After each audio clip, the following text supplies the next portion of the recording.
There are many great facts and figures which back up the claims that American soccer could be a global soccer superpower, or that American soccer is vastly underachieving in comparison to its actual potential.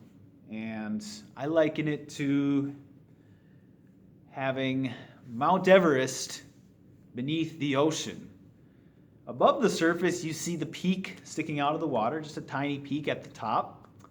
And then below the surface, you see most of the mountain. Now, you take that out of the ocean and put it on land, and you see a gigantic, awesome mountain.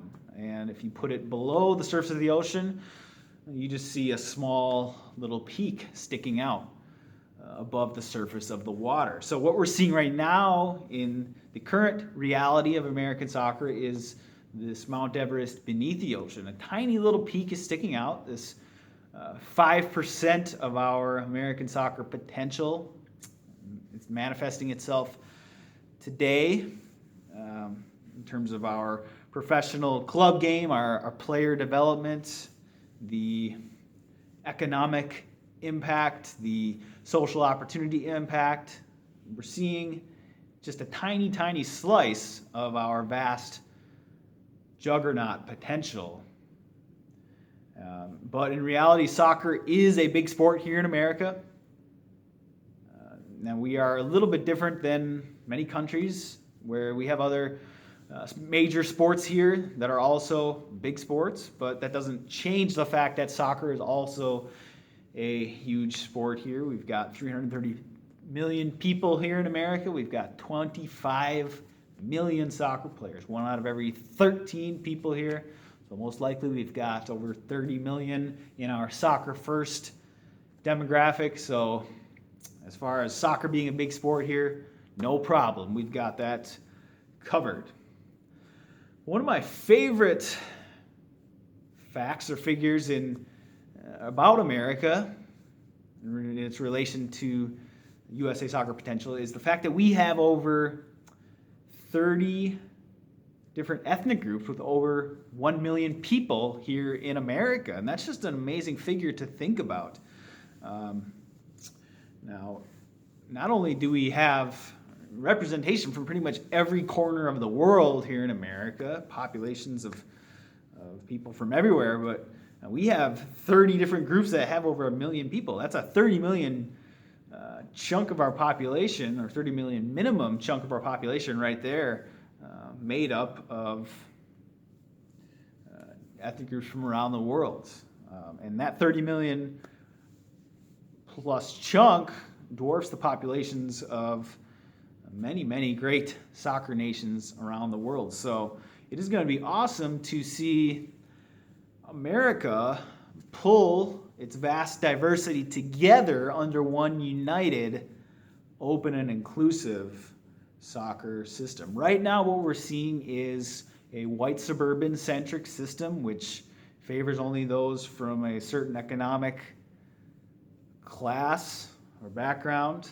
The best opportunities go to the people who have money, or in the case of our Division One, you have to not only pay an expansion fee to get promotion to Division One, but you have to be accepted into MLS itself, because MLS itself is a company or a club, and you can't just walk up to them with $200 million and say, I want in. They have to consider their options, see who else wants to buy in, and they're going to decide who fits into their club, who they'll accept. So you have to be not only financially fit, but you have to be a fit into their culture. And that's just a terrible barrier for the top of our USA soccer ecosystem. So once we open our system and make it merit-based, base advancement to the top of the ecosystem based on excellence on the field and support for a club around the field, whether it be staff, coaching, or supporters, we are going to see an awesome and diverse competition that really encapsulates the amazing, amazing, amazing global soccer competition we see today in America itself. And we love to tout America as this diverse melting pot. Well, what's more American than aligning USA Soccer with the global essence of soccer, which is about equality and opportunity and making our soccer merit-based. It's a FIFA mandate, after all. For some reason, America has an exemption. We've maybe peddled the excuse of, oh, soccer is a baby sport here, it's not a big sport, but as we've covered already, the myth that soccer is a baby sport here is just completely bogus. It's a huge sport here, and you look at our numbers for television ratings for domestic soccer here in America versus the game abroad, and 93% of American soccer TV viewers are watching authentic soccer abroad, while only 7% are watching closed shop, closed league MLS. So let's align ourselves with the essence of the global game, and let's see how awesome this American soccer competition could be when it truly is merit-based, when communities, when ethnic groups, when clubs, when neighborhoods can build their own clubs and work their way up the pyramid based on how well they play and how well they run their club. That's what soccer is all about. And we could see an awesome representation of America's awesome diversity in American soccer. You could have clubs that are a mix of different ethnicities here in America. You could have clubs that maybe stay more within their own ethnic background. You could have Mexican-American clubs, or we have a great Liberian-American club called Junior Lone Star in the Philadelphia area. That's an awesome example for the future of American soccer. We have clubs that go back to the older waves of immigration into the United States. Irish-American, Polish-American, Croatian-American clubs that go back 50 years to a century here in American soccer. So the awesome tapestry that can be woven together from America's fantastic diversity could be so great with the world's game here in America. But the one piece that's missing is that one federation policy.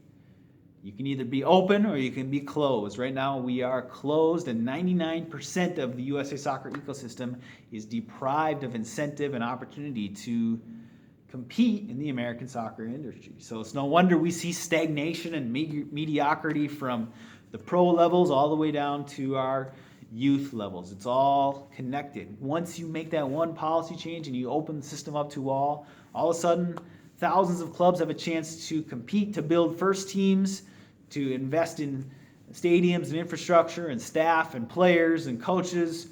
They have incentive to create scouting networks, to build free-to-play academies.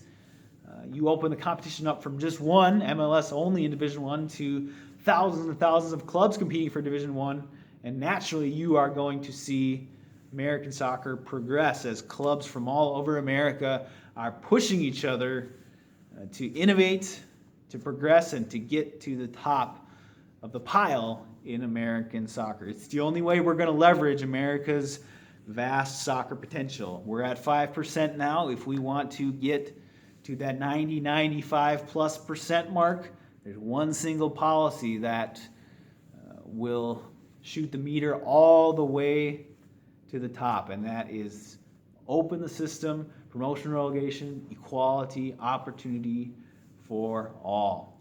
So if you like this video, make sure to share it out across social media and also subscribe right here to my channel, and I'll talk to you soon.